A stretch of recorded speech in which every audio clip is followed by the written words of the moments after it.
اور ہم نے فرعون کو اپنی سب نشانیاں دکھائیں مگر وہ تکذیب اور انکار ہی کرتا رہا۔ کہنے لگا کہ موسیٰ، کیا تم ہمارے پاس اس لیے آئے ہو کہ اپنے جادو کے زور سے ہمیں ہمارے ملک سے نکال دو؟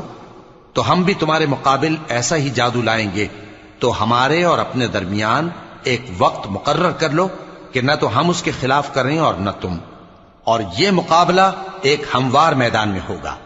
موسیٰ نے کہا کہ آپ کے لیے یوم زینت کا وعدہ ہے، اور یہ کہ لوگ اس روز دن چڑھے اکٹھے ہو جائیں۔ تو فرعون لوٹ گیا اور اپنے سامان جمع کر کے پھر آیا۔ موسیٰ نے ان جادوگروں سے کہا کہ یہ تمہاری بربادی ہوگی، اللہ پر جھوٹ نہ باندھو، وہ تمہیں عذاب سے فنا کر دے گا، اور جس نے جھوٹ باندھا وہ نامراد رہا۔ تو وہ باہم اپنے معاملے میں جھگڑنے اور چپکے سرگوشی کرنے لگے۔ کہنے لگے یہ دونوں جادوگر ہیں، چاہتے ہیں کہ اپنے جادو کے زور سے تم کو تمہارے ملک سے نکال دیں